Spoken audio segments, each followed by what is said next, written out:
বন্ধুরা, আজ আমি আপনাদের ছাই ছাড়া কীভাবে শোল মাছ ল্যাটা মাছ কাটতে হয় দেখাচ্ছি।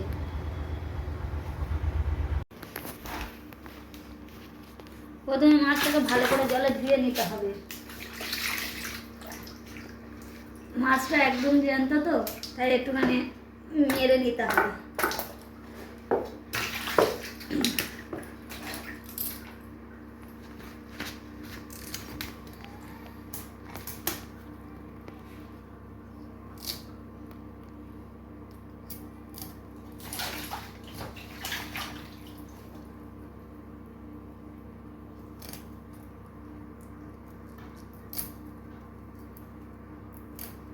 পুকুরে শোল মাছ ল্যাটা মাছ জ্যান্ত ল্যাটা মাছ কাটতে গেলে ছাই মাটি লাগে, কিন্তু ছাই ছাড়া কীভাবে কাটবেন সেটা দেখাচ্ছি।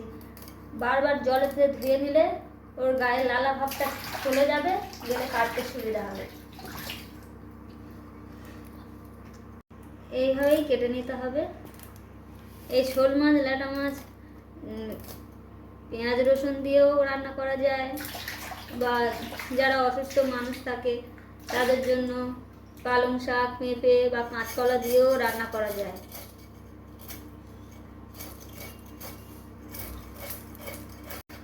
অসুস্থ রোগীরা এই মাছ খেলে শরীরে রক্ত হয়। এগুলো জিওল মাছ তো, জ্যান্ত মাছ, সবসময় এই মাছ পাওয়া যায় না। সব থেকে অসুস্থ রোগীদের পক্ষে ভালো কুলপো শাকের সাথে রান্না করেও খাওয়া যায় জিরে বাটা দিয়ে। মাছের ছাল ছাড়ানো হয়ে গেছে, আঁশগুলো সব তুলে নিয়েছি। মাছের পুরো আঁশ তুলে নিয়েছি, এবার ভালো করে ধুয়ে নিচ্ছি। নিয়ে এবারে ঠোঁটটা কেটে দেব।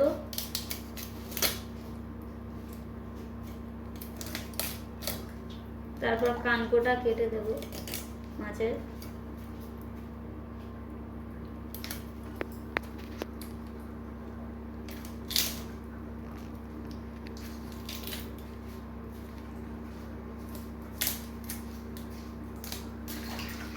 বারবার ধুয়ে নিলে লালাটা চলে গেলে কাটতে সুবিধা হয়, নাহলে এই মাছের গায়ে খুব লালা থাকে তো, হালকা মতো হয়ে যায়, স্লিপ খায়।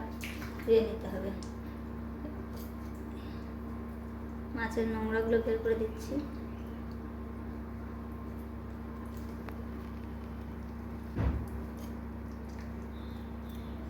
ভালো করে এই পিত্তিটাও বের করে দিচ্ছি, নাহলে কেটে গেলে মাছটা তিতো হয়ে যাবে।